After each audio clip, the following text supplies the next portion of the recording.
Hello, hello, hello. Welcome back to another episode of the Daily English Practice Channel. I am so incredibly happy to be here today.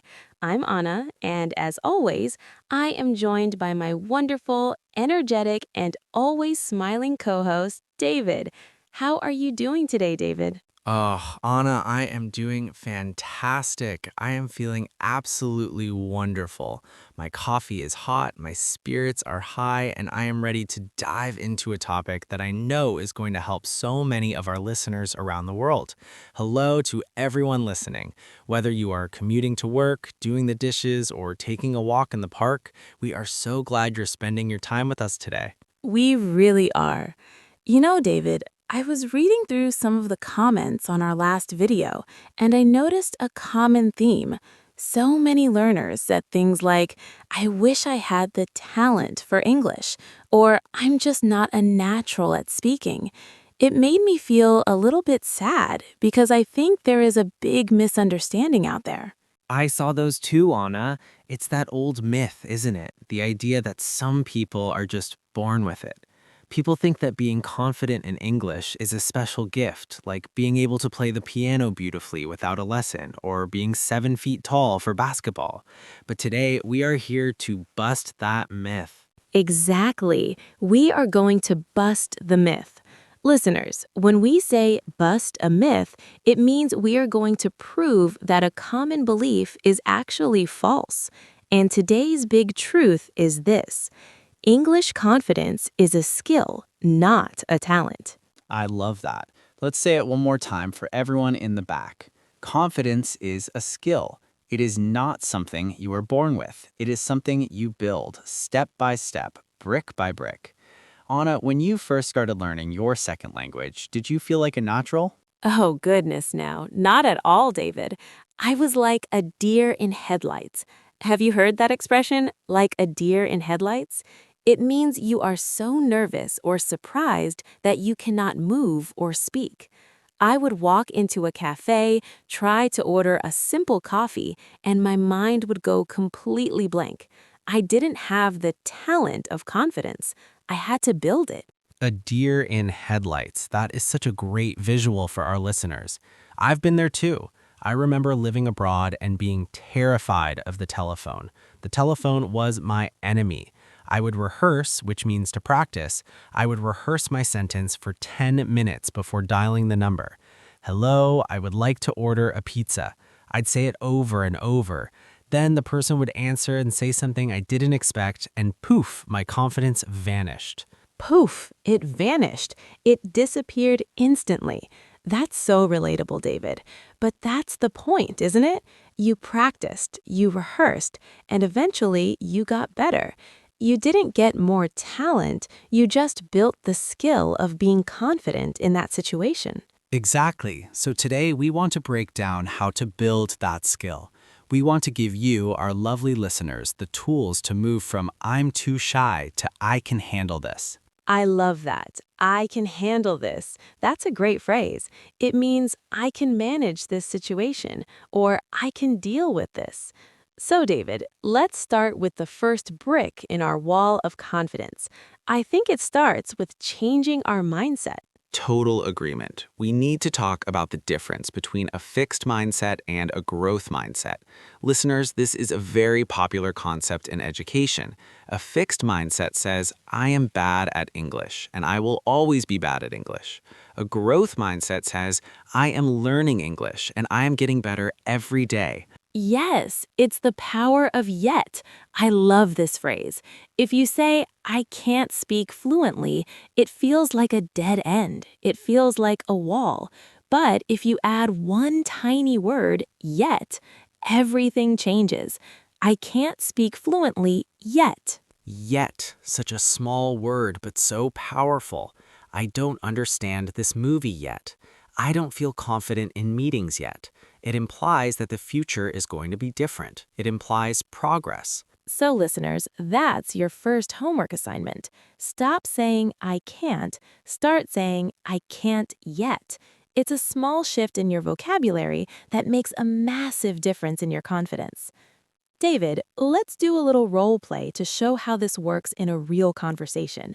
I'll be the fixed mindset student, and you be the growth mindset coach. I love a good role play. I'm ready.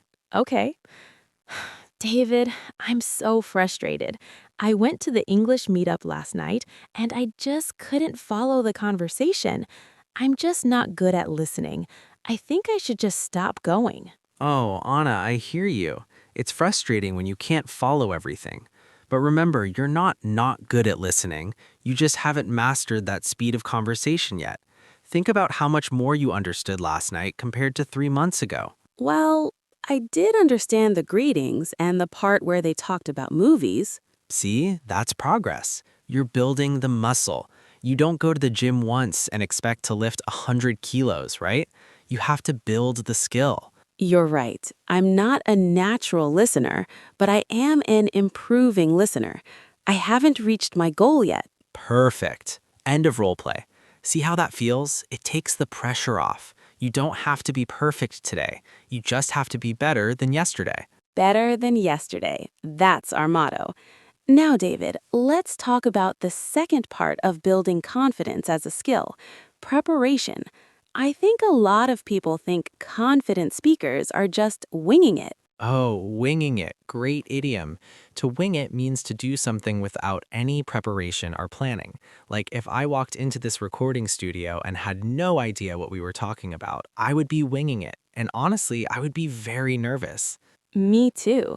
Even though we speak English naturally, we still prepare. We have our notes, we have our topics. Confidence often comes from knowing what you are going to say. Absolutely. I call this the script method. If you know you have a specific situation coming up, like a job interview, a doctor's appointment, or even just ordering a coffee, you can pre-build your confidence by practicing specific phrases. Yes, let's give some examples. Let's say you're going to a restaurant. You don't need to know every word in the English language to be confident there.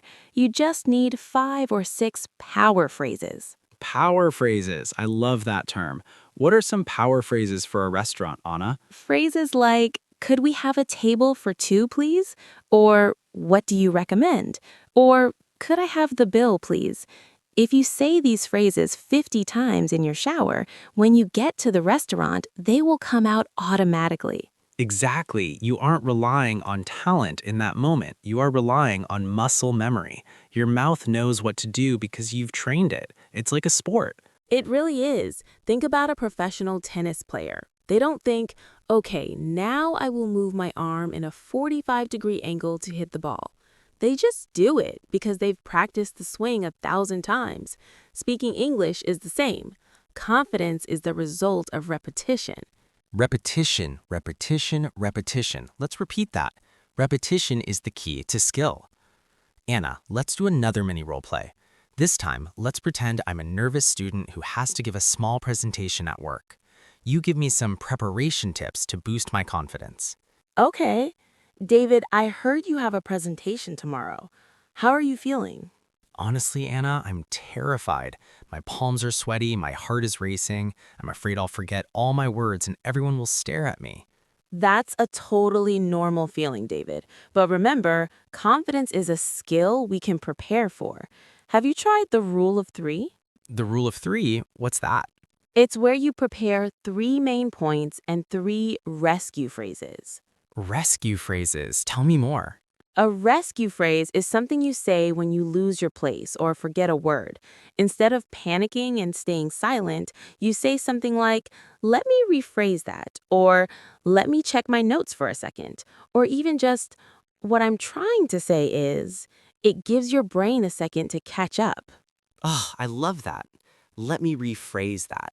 That sounds so professional. It doesn't sound like I'm lost. It sounds like I'm being careful with my words. Exactly. And by having those phrases ready, you feel safer. You know that even if you make a mistake, you have a safety net. A safety net, like in the circus. If the acrobat falls, the net catches them. These phrases are our linguistic safety net. Let me rephrase that. Let me check my notes. Moving on to my next point. Perfect. End of role play. David, you're a natural. Oh, wait. I shouldn't say natural. You're a very skilled role player. Thank you, Anna.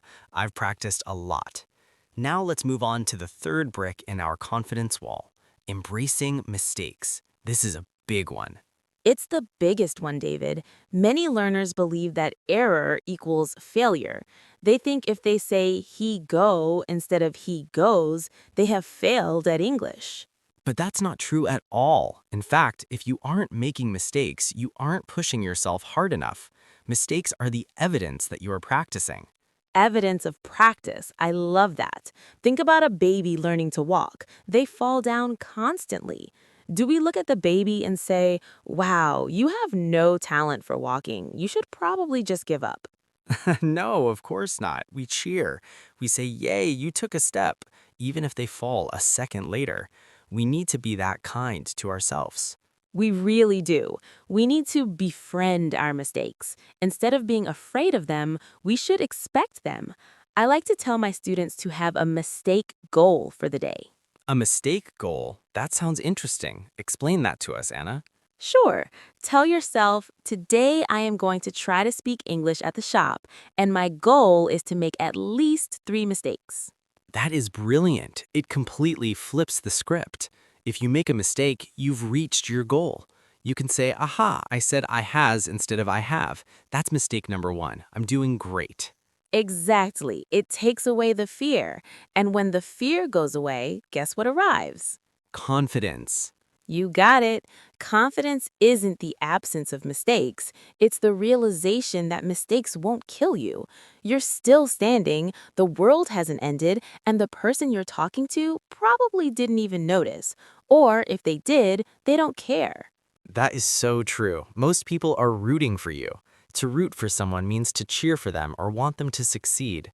When you speak to a native speaker or another learner, 99% of the time, they are rooting for you. They want to understand you. They aren't waiting for you to fail. Absolutely. Let's talk about a phrase we can use when we realize we've made a mistake. It's okay to acknowledge it. You can say, oops, I meant to say, or sorry, let me try that again. Yes, let me try that again. It shows you are in control. It shows you are a skilled communicator who is aware of their language. Let's practice that. David, I'll say something with a big mistake, and then I'll use a correction phrase to fix it naturally. Ready when you are. So, David, yesterday I goes to the park and, oops, sorry, I meant to say I went to the park and I saw a very beautiful dog. See, that was so smooth. I barely noticed the mistake because you corrected it so confidently. It didn't stop the flow of the conversation. Exactly. It didn't stop the flow. Flow is more important than perfection. Listeners, write that down. Flow is more important than perfection. If you keep talking, you are communicating. If you stop because you are afraid of a mistake, communication dies. That is so true. Now, David, we've talked about mindset, preparation, and mistakes. Let's talk about the physical side of confidence, because confidence is also a body skill. Oh, this is a juicy topic, body language.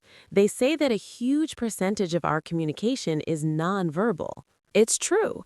Even if your English is broken, which is another way of saying not perfect, if your body language is confident, people will perceive you as a confident speaker. Perceive, that means to see or interpret something in a certain way. So if I stand tall, make eye contact, and smile, you will perceive me as confident, even if I'm struggling with my grammar. Exactly.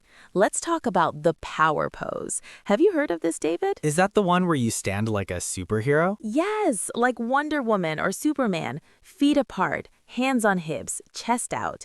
Research shows that if you do this for just 2 minutes before a stressful event, it actually lowers your stress hormones and increases your confidence. I do this before every podcast episode. I stand in the kitchen, hands on my hips, looking at my toaster like I'm about to save the world.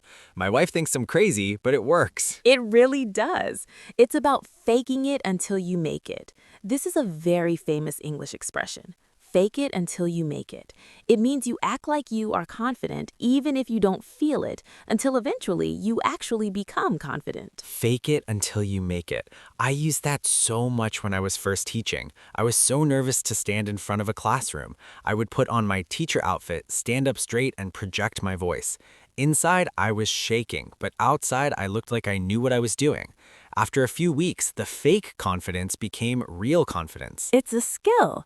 You practiced the body language of a teacher until it became natural. Precisely. So listeners, next time you have to speak English, check your body. Are your shoulders up by your ears? Are you looking at the floor? Take a deep breath, drop your shoulders, and look the person in the eye. Smile.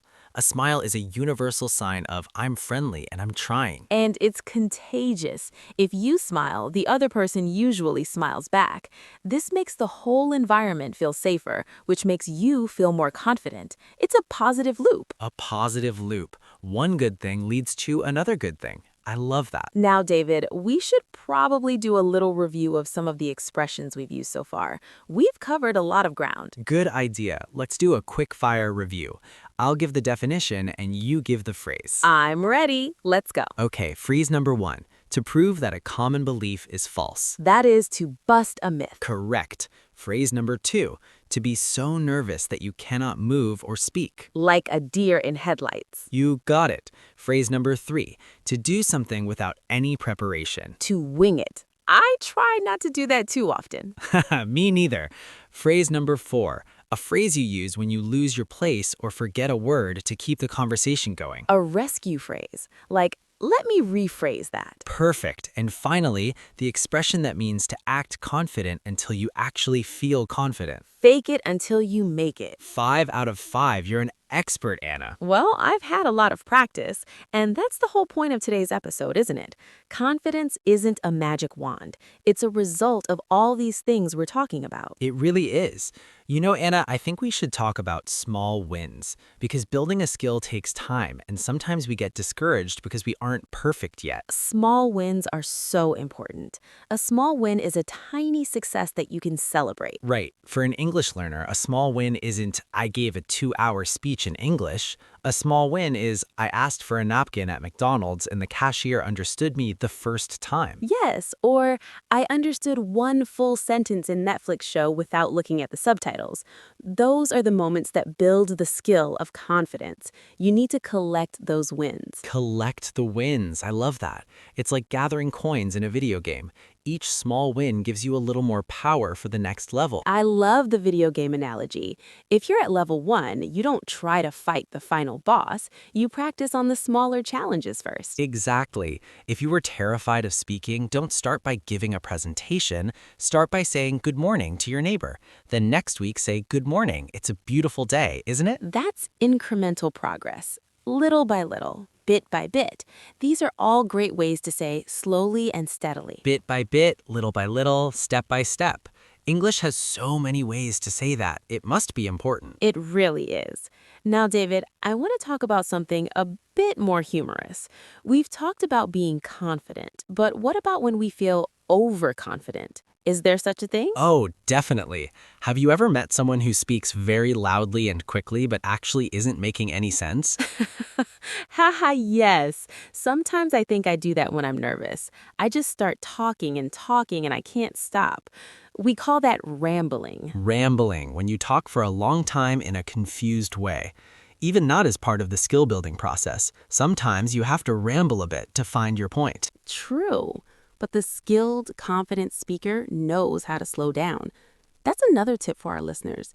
If you feel your confidence dropping, slow down. That is such a practical tip. When we are nervous, our heart beats faster, and we tend to speak faster. This makes it harder for people to understand us, which makes us more nervous, and the cycle continues. It's that negative loop we talked about earlier. So, break the loop. Take a breath, speak slowly and clearly. It actually makes you sound more confident. Think about powerful leaders or actors. They don't rush, they take their time.